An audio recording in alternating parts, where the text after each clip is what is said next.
أعرف عملك وأنت نعم. ضليع في منظمات العمل المجتمع المدني. يعني بداية أرجو أن تعرف المشاهد الكريم لماذا منظمات المجتمع المدني؟ طبعا منظمات المجتمع المدني هي تعتبر كيانات غير حكومية مستقلة طوعية نعم. لا تبغي الربح، بل إنما تسعى إلى بناء وتطوير وتقدم المجتمع.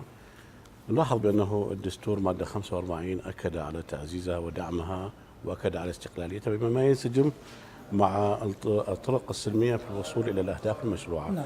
منظمات المجتمع المدني لها دور كبير وفاعل في المجتمع، خاصة في النظم الديمقراطية، لأن هذه المنظمات ما ممكن أن تزدهر أو تزهو إلا في ظل نظام ديمقراطي.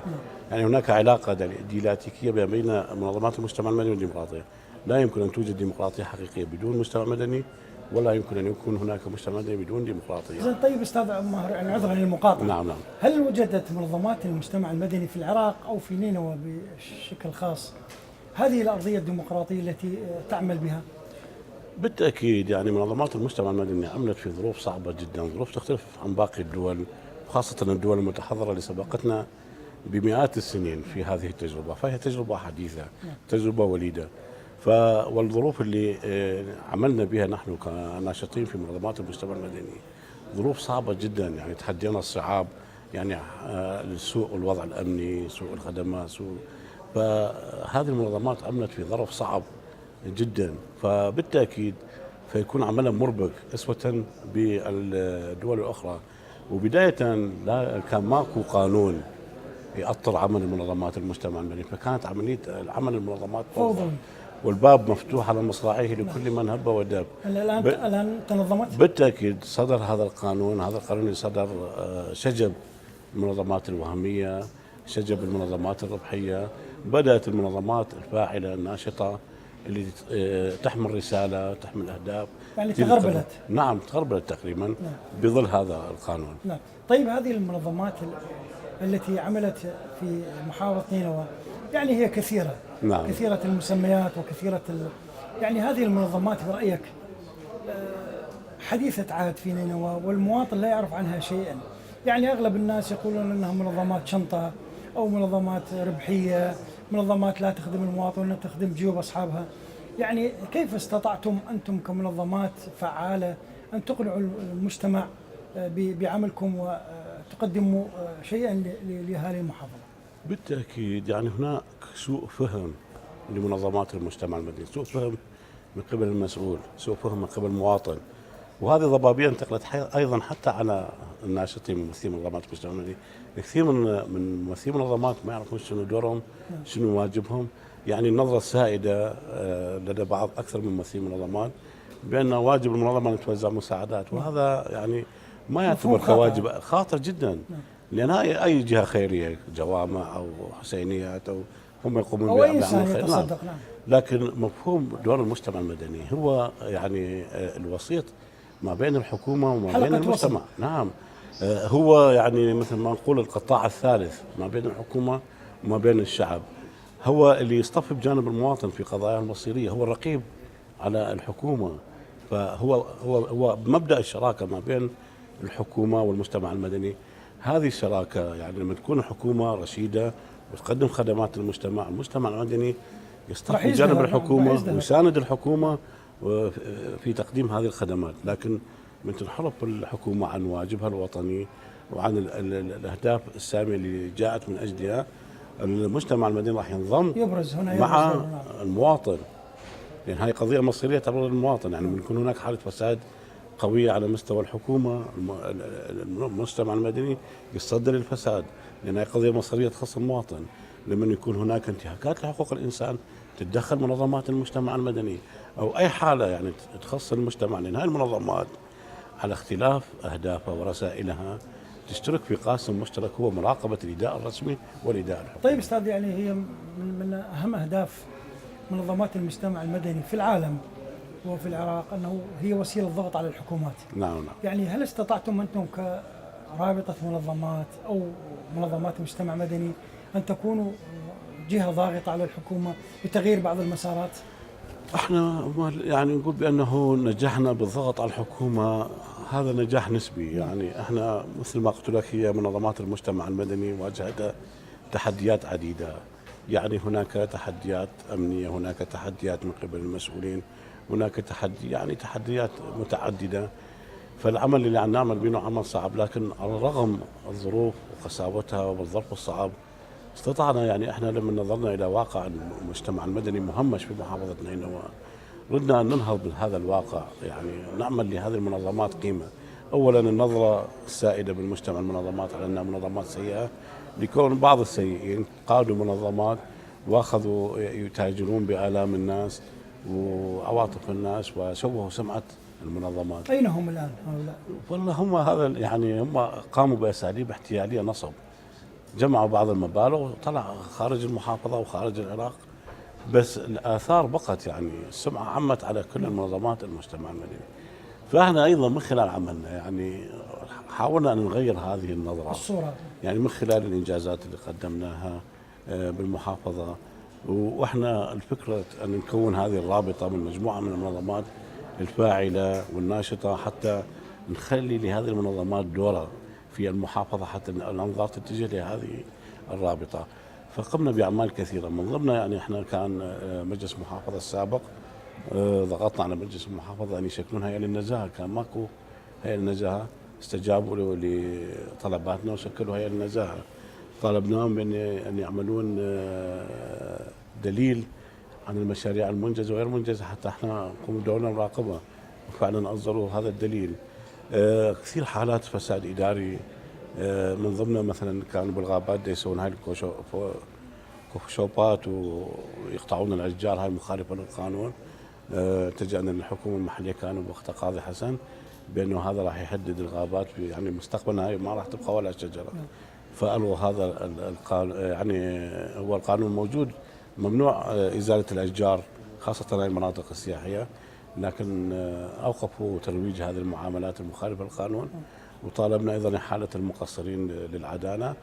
فكثير حالات يعني احنا ضغطنا بها على الحكومه باصدار قرار او تغيير حاله معينه من خلال هذه الرابطه. واحنا مع بدايه هذه الحكومه الجديده قدمنا مذكره تفاهم الى مجلس المحافظه. هذه المذكره توطر العلاقه بيننا وبين المجلس المحافظه بين الحكومه. وضعنا بعض البنود اللي من ضمنها تسهيل مهمه منظمات المجتمع المدني، اشراكهم بالحضور في جلسات المجلس وتقديم ارائهم سواء شفهيا او تحريريا، بس مو لهم حق التصويت. اضافه الى هذا ان يشركون هذه المنظمات باللجان مجلس المحافظه، لان هم راح يستفادون من هذه المنظمات. يعني حتى يكون عملكم فعلا رقابي على نعم عمل نعم. الجنة. وبنفس الوقت ايضا راح نقدم لهم يعني من خلال تقاريرنا مشورة. واستبياناتنا، يعني على سبيل المثال لكم منظمات تختص بالصحه، بالطفوله، بحقوق الانسان، منظمات بالزراعه. وهذه لديها احتكاك مع الناس اكثر. احتكاك، وما بس هذا، يعني عندهم احصائيات وعندهم استبيانات.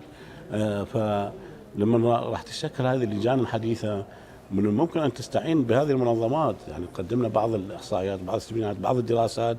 ايضا مثلا يعني هاي اللجنه بحاجه الى عمل استبيان، تلتجئ لهذه المنظمه اللي راح تعمل استبيان. فهناك يعني راح يكون هناك عمل تشاركي مع الحكومه المحليه في سبيل تقديم الخدمات. طيب استاذ ماهر، يعني احنا ذكرنا انه هذه المنظمات حديثه عهد على العراق وعلى نينوى. يعني تقبل المسؤول لعمل هذه المنظمات كيف كان في البدايه والان؟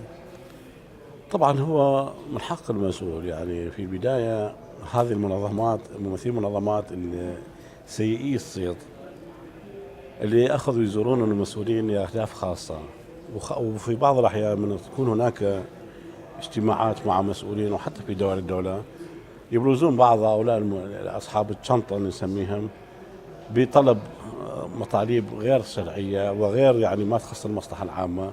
يطلبون مثلا، يطلب له لابتوب، يطلب له مقار، يطلب له هاي كلها امور قضايا شخصيه. بينما المفروض منظمات المجتمع المدني من تحضر لقاءات مع المسؤولين طالب بقضايا تخص المصلحه العامه. الشارع. نعم.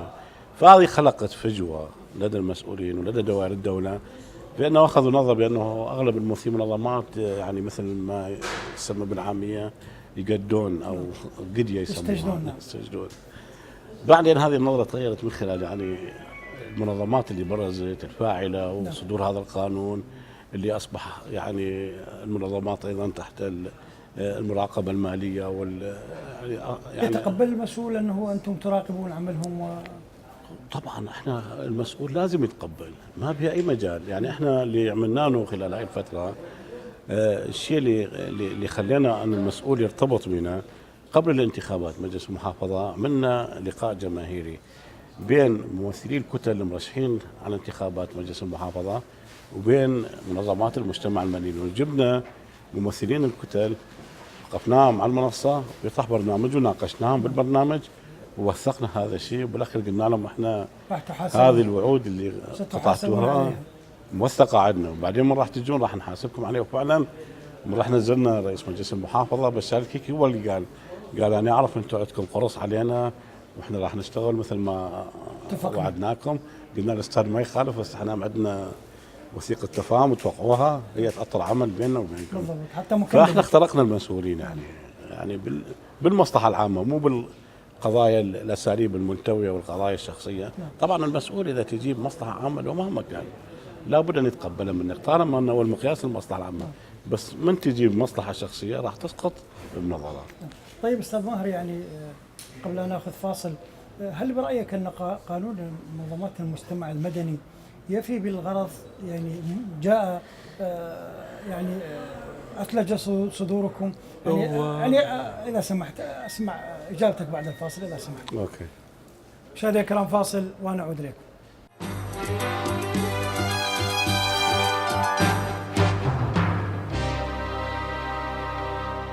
مشاهدينا الكرام، اهلا بكم من جديد. استاذ ماهر، سالتك قبل الفاصل يعني القانون الخاص بمنظمات المجتمع المدني، يعني هل تراه يعني بصوره جيده ام به مثالب يعني تحسب على الذين اقروه او شرعوه؟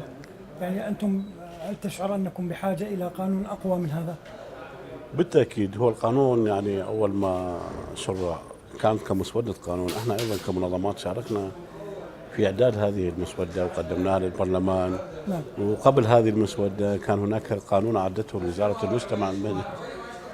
المجتمع المدني لكون هذا المقترح اللي قدمته وزارة المجتمع المدني في غبن لمنظمات المجتمع المدني. كون أين يكمن هذا الغبن؟ السابق مو هذا. نعم. كان يكمن بأن الوزير يتدخل بكل شيء حتى بالنظام كل صغيرة وكبيرة.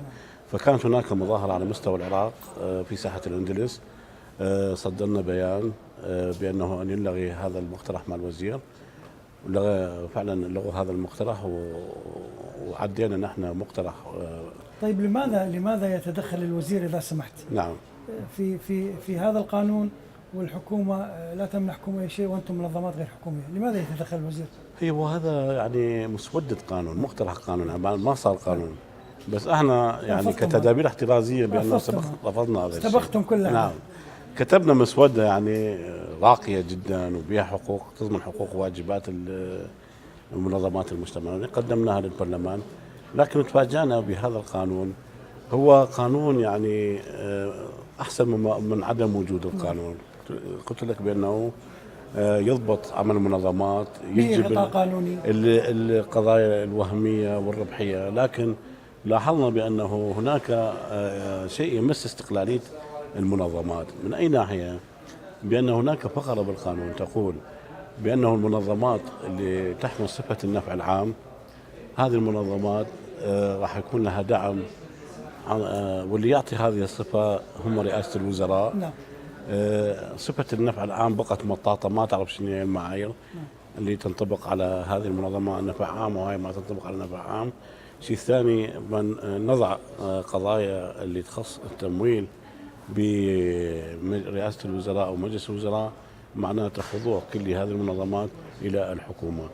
وعلى ضوء هذا نحن طالبنا أن يكون هناك قانون جديد اللي هو قانون صندوق دعم منظمات المجتمع المدني، وقدمنا هذه المسودة قروها القراءة الأولى وبعد القراءة الثانية حتى يصوت عليها مجلس النواب. فهذا القانون النافذ يوجد به مثالب مثل ما قلت لك، قضايا تخص الاستقلالية. إضافة لهذا هناك جوانب تعقيدية واضعين في شروط تعقيدية بعملية التسجيل ومراجعة إدارة المنظمات. هذا مما أربك عمل كثير من المنظمات، خاصة المنظمات اللي بالمحافظات، يعني لازم تراجع في 4-5 مرات إدارة المنظمات 3. نعم. إضافة لهذا كان أضافوا فقرة هي ما لها علاقة، يعني استثاثة البعث شو لها علاقة في عمل منظمات. هذا مو منصب أنت بالحكومة أو بالدولة. هي منظمات هي غير ربحية طوعية، تعمل طوعية مع الناس.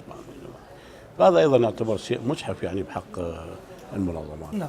يعني طيب، أنتم لأكثر من تظاهرة وتستجيب الحكومة أو المشرعين لهذا، يعني ترى أن منظمات المجتمع المدني كان قدر المسؤولية أنه تحملت هذا العبء وعملت، يعني أنت ذكرت أنه عملت في ظروف صعبة وخرجت المظاهرات واستجابت الحكومة. هل استطاعت هذه المنظمات يعني أن تكون فاعلة بشكل أكثر وقوي مما يعني هذا التظاهرات واستجابة أعطاها زخما قويا لكي تعمل بفاعلية أكثر؟ بالتأكيد. هو يعني مو كل المنظمات، يعني أكو منظمات فاعلة، لكن بنفس الوقت أكو منظمات رديئة. المنظمات الفاعلة فرضت وجودها يعني على المسؤول، على المواطن، فكل تعرف يعني حتى في بعض الأحيان ترتبط المنظمة بالشخص. نعم، بشخص معين. هذا الشخص فلان كذا، عمل كذا، قدم كذا كذا. حتى لما يعني من تروح الدائرة ينظروا لك تقدير يختلف يمكن مع عضو اللي عندك بالهاي، بينما هذا فشي خطأ. يعني هي منظمة تعمل بشكل مؤسسة تجمع الجميع، مو بالشخص. يعني أنت نعرف عن طريق الشخص، هذا فشي يعني يعتبر خلل. بينما هي المنظمات تجي أيضا، هذه المنظمة عن طريق الانتخابات، الأعضاء الهيئة الإدارية، هيئة عامة تحاسب الهيئة الإدارية. لكن احنا نظرتنا لحد الآن ننظر لهذه المنظمة بالشخص، ما ننظر عليها كمنظمة وكمؤسسة. فاستطاعت هاي المنظمات من خلال هاي الشخوص اللي يقودوها، اللي الشخوص الجيدة والنظيفة والنزيهة واللي قدمت عطاءها، أن تفرض وجودها على المواطن، تفرض وجودها على المسؤول، وأصبح لها دور فاعل في المجتمع. طيب أستاذ ماهر، يعني منظمات المجتمع المدني في نينوى كانت كثيرة. نعم. الآن بدأت يعني تذوب وتتقلص. نعم. الكثير منها. يعني الكل يقول أنا فعال ومتميز. ما الذي يقيم أن هذا فعال وهذا متميز؟ هل هناك جهة رقابية تراقب عمل هذه المنظمات؟ نعم. هو الجهة الرقابية إدارة المنظمات، لأن احنا كل منظمة مطلوب من عندها سنويا تقرير مالي. نعم. ومطلوب من عندها أيضا تقرير عن النشاطات اللي قدمتها. فإذا كان هناك خلل مالي تحال إلى المحاكم المختصة. فأكو رقابة يعني بالنسبة لإدارة المنظمات. أيضا يعني وفق القانون هو يعتبر شخص معنوي، يخضع للقانون، يخضع للقضاء، يعني مثل أي شخص عادي. إذا كان هناك أي خلل من قبل المنظمة بإمكان أن ترفع دعوة، وعن طريق المدعي عام أن يحرك الدعوة ضد هذه المنظمة. فهو يخضع أيضا لرقابة هيئة النزاهة. إضافة إلى أنه الرقابة الشعبية، يعني إذا شافوا هناك مثلا خلل في بعض المنظمات الوهمية أو اللي أخذت فلوس من المواطنين، مقابل هوية ومقابل كذا، أيضا بدأ الوعي لدى الناس فيقدمون شكاوي على مثل هكذا المنظمات. يعني قبل فترة جوني جماعة مقدمين شكوى على أحد المنظمات كنا أخذوا من عندهم فلوس، حولتها عن نزاهة. فبدأ الوعي، بينما سابقا كان المواطن ينخدع بسرعة، مجرد يشوف منظمة يتصور هذا فشي تابع للحكومة ورسمي. فتجي يعني يجون أشخاص حتى من غير محافظات، في بعض الأحيان يجون من بغداد يشكلوا لهم منظمة وهمية، يعني يعزلوا لهم في المكان ويكتبون لافتات على أنه هاي منظمة فلانية، نرسل المرضى إلى خارج العراق أو يوزعون أراضي. فيجي المواطن يتصور هذه في مؤسسة حكومية فيقع يعني يكون فريسة. فيا يجي ياخذون من عنده فد مبلغ ضخم 250,000 500,000، بين ما يجمعون مبالغ يغلقون هذا المقر ويرجعون على محافظاتهم. فهاي يعني الأساليب الرخيصة اللي استخدموها بعض المنظمات الوهمية هي اللي أثرت على سمعة المنظمات. طيب أستاذ ماهر، يعني منظمات المجتمع المدني هي غير حكومية، من أين تستمد مبالغ المشاريع أو نعم. هو هناك أكو تمويل دولي، وكو تمويل إقليمي، وكو تمويل محلي. التمويل الدولي هو صندوق النقد الدولي، هذا يدعم كل الجهات المانحة خاصة يعني اللي مثل العراق اللي تمر في دول اللي تمر صعبة. بأزمات ومشاكل. وحسب ما أعرف أنا متأكد من المعلومة الأولى بأنه الفوائد اللي طلعت على الديون تتجاوز اللي ياخذها صندوق النقد الدولي ويرجع ينطيها للجهات المانحة اللي ينطون المنظمات. فهذه المنظمات المانحة احنا كمنظمات ننسق معها، نعم. يعني كمنظمات مثل نرويجية، منظمات ايرلندية، منظمات انجليزية، يعني مختلف الجنسيات، او هيئة الامم المتحدة ايضا عندهم مقر عندنا بالشمال. نعم. فنسق معهم على وفق اجندتهم، الاجنده اللي يدعموها، ونقدم لهم مشاريع، فاحتمال المشروع يقبلوه او يرفضوه اذا كان بخدمه ومنفعه عامه. ايضا اكو منظمات على مستوى الوطن العربي خاصه بدبي والامارات، ويدعمون ايضا القضايا الانسانيه مثل تزويد بكراسي للمعوقين او عكازات. اما بالنسبه للدعم المحلي، الدعم المحلي يعني ضعيف جدا، ولحد الان يعني ما نوجد القانون اللي يدعم هذه المنظمات. فقلت لك احنا قدمنا مسوده قانون حول صندوق دعم لهذه المنظمات يخصص من الميزانيه مبلغ بسيط لهذه المنظمات وتقدم مشاريع وفق اختصاصها. يعني مثلا انا اختصاصي الطفوله، من اقدم مشروع للطفوله استحق هذا التمويل واقدم هذا المشروع وفق مسؤولات، وهناك رقابه صارمه راح نخضع للرقابه الماليه لانها هي اموال عامه، فتكون رقابه صارمه حتى لا تستخدم هذه المبالغ للاغراض الشخصيه. طيب استاذ يعني ماهر، هناك اتهام يعني على المنظمات الدوليه او المنظمات اللي عامله في بعض المحافظات، يقال انه لا تمنح المشروع الا مناصفه، يعني مع شخصيات من المنظمات الدوليه. نعم. يعني اعطيني نصف واخذ نصف هو مو المنظمة بحد ذاتها، أشخاص. لكن المنسقين اللي حيشتغلون مع هذه المنظمات خاصة هم العراقيين أكثرهم اللي يحاصصون المنظمات واللي يتعاملون مع منظمة. يعني شوف اكو يعني منسق منظمة معينة حصل تعامله مع منظمة واحدة، لا يتعامل مع غيره، ما يتعامل مع غيره. ليش؟ لأن متفق معاهم حتى لا تكبر الفجوه. نعم. وربما ينطي بعض الفتاتيت لبعض المنظمات عن العين، تسكتهم. فاكو فاسدين نعم. من المنسقين. نعم. يعني ايضا العيب يقع على المنظمه نفسها. المفروض يعني انا عده طروحات طرحتها بانه المنظمات من تقدم مشاريع تعلنها بمواقعها وبالانترنت، فانا كمنظمه اشوف هذا المشروع اقدم عليه. ليش تخلوه محصوره بالمنسق حتى تصير مساومات واتفاقات؟ ففعلا هذا الشيء موجود، الفساد موجود عن طريق المنسقين بالاتفاق مع المنظمات. وكثير منظمات قال لك انا اذا ارفضها ولا اصير شريك ما راح احصل كل شيء، فيضطر ان يدفع النسبه في سبيل المنسق، في سبيل ان بس بنفس الوقت يعني المبالغ اللي عم تنتهي الجهات المانحه ايضا تخضع للرقابه. يعني هو مثل ما يقول ده ينطيك فلوس ما ده ينطيك احجار. يعني الدولار الواحد اللي ينطيك اياه ماكو وراه 1000 حسبه، كله يتحاسب. اكو مراقبين راح يجون، اكو بس هم منسقين مع المنسق، هم كلهم عراقيين. المشكله يعني تصير مثل كارتل عصابه. استاذ ماهر، اذا كان بعض المنظمات اللي ذكرتها، يعني ما نقول الجميع، تتفق مع منسقين من اجل اخذ مشاريع ومناصفه، يعني كيف ستكون هذه المنظمات فاعله وتكون جهه رقابيه تحاسب مجلس المحافظه باعضائه او الدوائر في حاله وجود اي فساد؟ والله هو اكو مقوله تقول ما بني على باطل فهو باطل. فاعتياد يعني المنظمات اذا تستخدم هاي الاساليب الرخيصه ما راح تقدم عطاء. مثل حاله مثل المسؤول اللي يجي عن طريق التزوير بالانتخابات، فلما راح يصل للسلطه ما راح يقدم شيء. نعم. فالمنظمات اعتبرها فاشله لان تساوم على مصلحه البلد، لان هاي كل الاموال اللي تجي لازم توظف لخدمة المجتمع، خدمة الناس الفقراء المحتاجين، تقديم خدمات البلد. بينما لما يكون مساومة عليها ما أعرف شلون راح تعمل هاي المنظمات. نعم.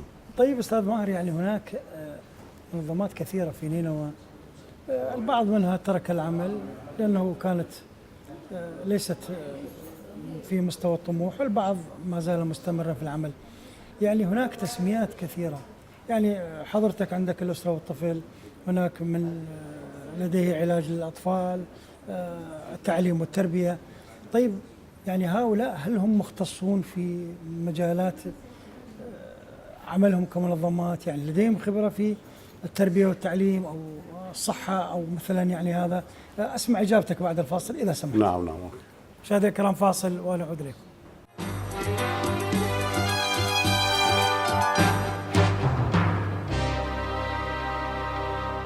مشاهدينا الكرام مرحبا بكم من جديد. أستاذ ماهر، سألتك قبل الفاصل يعني هناك تسميات كثيرة لمنظمات يعني أصحابها ليسوا ذو اختصاص.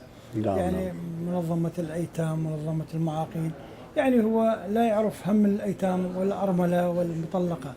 هناك من يدمج الأرامل والأيتام والمطلقات والمعلقات. هناك من أنشأ منظمة المعاقين وهو لم يعمل مع المعاقين ولا يعرف همومهم.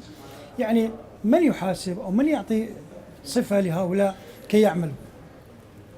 نعم، يا التسميات اكو لها غايات، اكو منظمات يعني من شكلت عندهم فد غايه معينه بالتسميه في سبيل الكسب. يعني مثلا نعم، مثل واحد فكر شريحه المتقاعدين عددهم كبير، نعم، فخل يسوي لي جمعيه مال المعوقين او مال المتقاعدين في سبيل شنو؟ اكو عمليه نصب واحتيال عن طريق بدأ يبيعون اراضي عدد اراضي، هويات. تعال اسوي لك هويه مثلا ب 10000 دينار، اذا فد 10000 معوق او متقاعد، وينطي وعود بانه انت راح تسوي لك هويه راح حتى تستفاد، بينما هي اصلا هذه الهويه غير شرعيه غير قانونيه. يعني المنظمه اذا تسوي فد باجات للاعضاء الداخليين، مو انا الجهه اللي انا اخدمها اجي اعملها هويه، هذا نوع من النصب والاحتيال. فهذه التسميات يعني ما لها علاقه بالاختصاص، يعني اصبحت تسميات لغايات معينه. بينما اكو يعني مثلا شخص هو مثلا طبيب يريد يعمل له في المنظمه تخدم الصحه، او شخص تربوي يعمل له في المنظمه تخلص التربيه، هذا لا غبار عليه. نعم نعم. لكن هاي اكو يعني مثل ما تفضلت 15 تسميه، يعني كل شريحه ينغاد ل 10 منظمات تخدمها.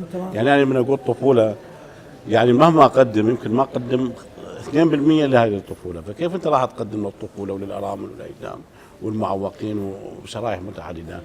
ايضا التسميات اكو تسميات طائفيه، يعني هاي موجود عندنا، يعني هاي تتنافى مع فلسفه المجتمع المدني. هاي بس موجوده عندنا بالعراق مع الاسف الشديد. ماكو منظمه مثلا الكلدانيه والشبكيه او الشيعيه او السنيه، هاي سيره طائفيه. يعني المفروض دائره المنظمات ما تنطي موافقه وتنطي اجازه لكل تسميه طائفيه. عنواننا وطني، يعني انا لمن اشكل منظمه هل اخدم بانه فقط العرب السنه؟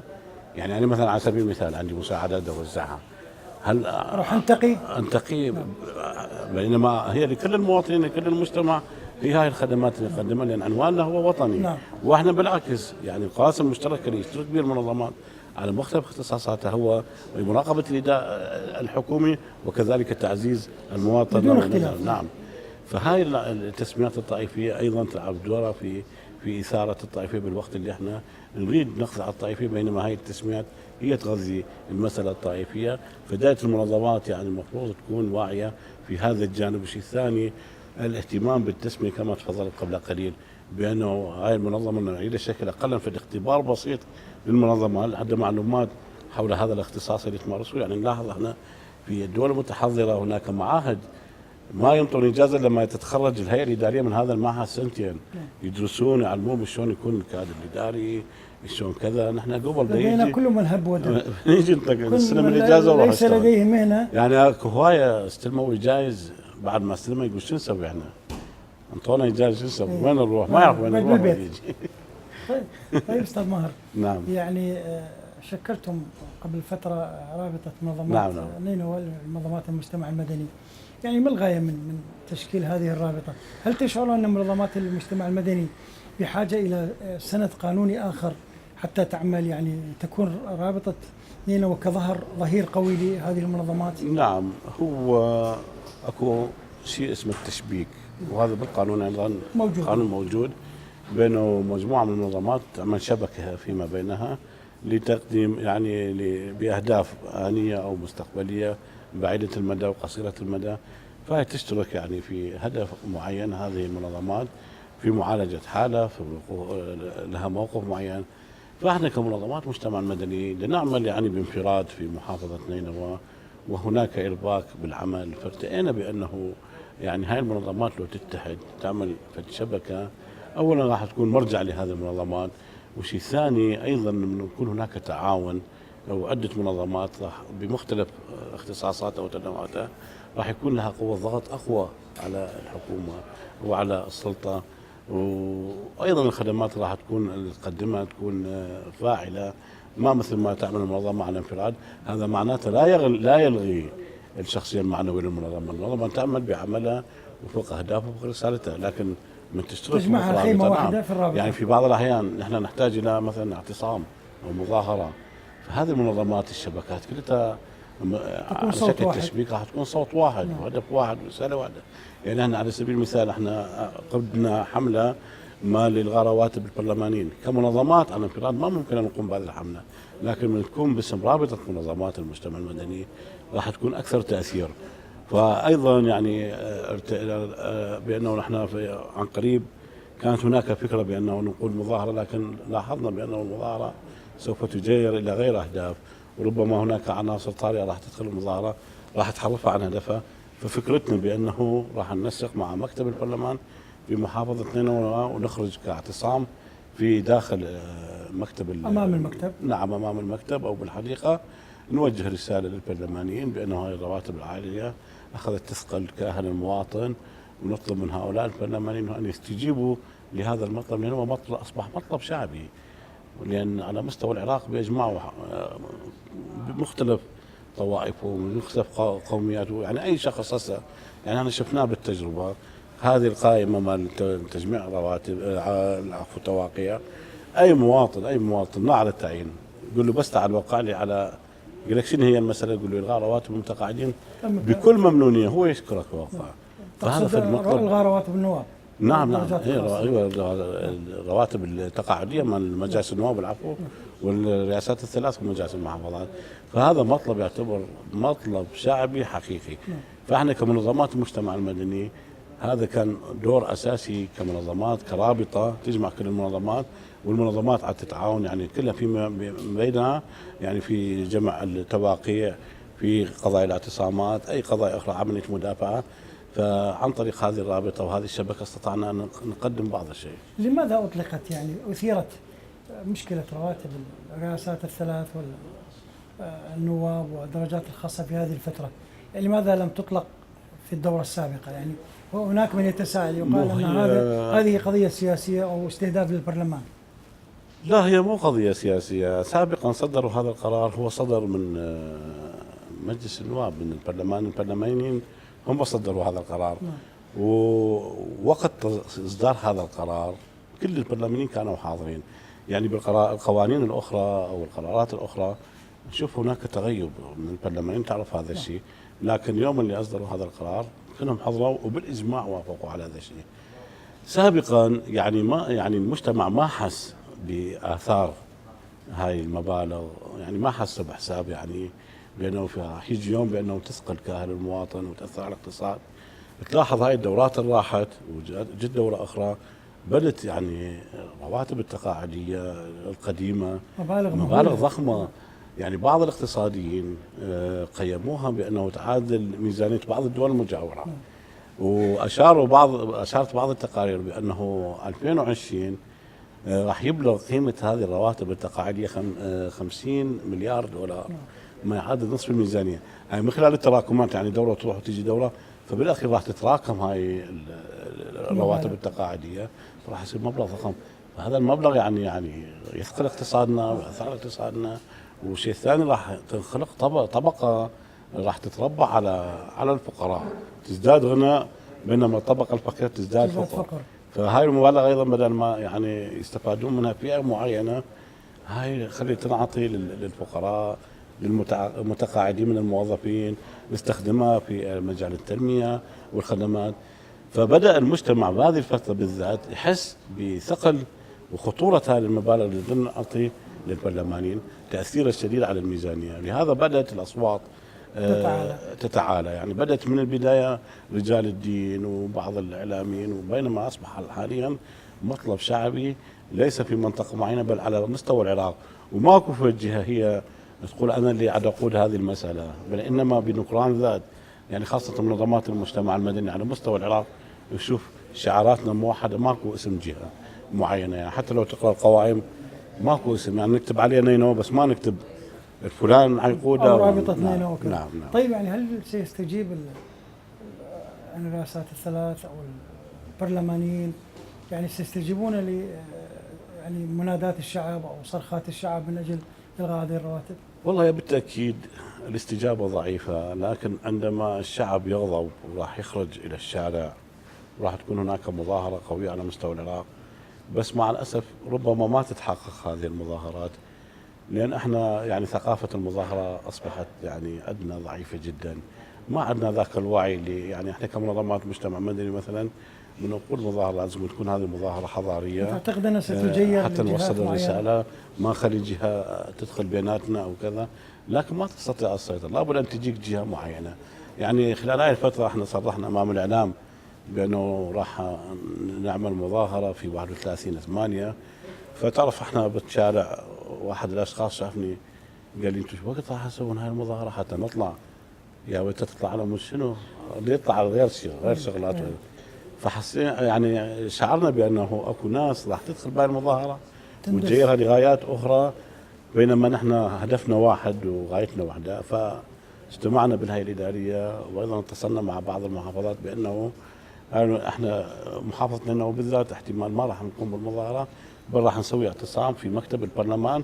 هي مجرد ان نوصل رساله، لكن هي المظاهره لها دور اقوى اذا خاصه اذا استمرت ايام، راح نضغط ضغط كلي على الحكومه وعلى البرلمان بانه يلغون هذه الرواتب. يعني احتمال البرلمان ايضا راح يسوف هذه المساله على الدورات الجايه حتى في سبيل ان ما يصدر فد قرار. طيب استاذ ماهر، يعني انت متهم بانك شكلت او جمعت بعض المنظمات التي قريبه عليك ولم تدعو منظمات اخرى في العمل او ضمن الرابطه، يعني يمكن هذا الاتهام انت سمعت به، يعني لماذا اتهمت بهذا؟ والله استاذ هل ابوابك مفتوحه للجميع؟ يمكن انت سمعت بالبيان اللي الاعلان على تشكيل رابطه اسمها الموصل، ما اعرف سمعته لو لا. واعلان بالموصليه تقريبا 5 ايام من الاعلان رساله لكل منظمات المجتمع المدني ان يجون يحضرون في القاعه الفلانيه واللي هي كانت نقابه المهندسين حتى نضع اللبنات الاساسيه في تشكيل رابطه. حضروا مجموعات، انتم كنتم يمكن حاضرين ايضا. طبعا ظهرت بعض المشاكل اللي احنا ما لنا علاقه بها. احد ممثلي المنظمات صارت مشاده كلاميه مع بعض الوجهاء اللي كانوا موجودين، بس هاي ما اثرت علينا لان احنا نحمل رساله. فكان هناك مؤتمر ثاني، لاحظنا المؤتمر الثاني قل العدد، وكان عندنا مؤتمر انتخابي فايضا العدد كان قليل جدا. فهم الاشخاص همشوا نفسهم، يعني بعض ممثلي المنظمات مع الاسف الشديد في تلك الفتره كانت عمليه دعايه انتخابيه. اكو ممثلي كتل سياسيه يلتقون بالمنظمات وينطوهم مبالغ وكذا في سبيل ان يثقفونهم. مع الاسف يعني كثير من المنظمات احنا بهاي الفتره اللي كان عندنا انتخابات هم شوفهم راحوا ركضوا بربيل وبغير مكان على الاحزاب، لان كانت اكو اجتماعات وكذا، تتذكر هاي الفتره. فاللي حضروا العدد اللي حضروا سوينا انتخابات محامي ومحضر انتخابي واللي فازوا بالانتخابات. هذا البعض يقول يعني ان السيد ماهر العبيدي جمع هذه المنظمات من اجل ان يكون رئيسا للرابطه، يعني اسمع اجابتك بعد الفاصل اذا سمحت. مشاهدينا الكرام فاصل ونعود اليكم.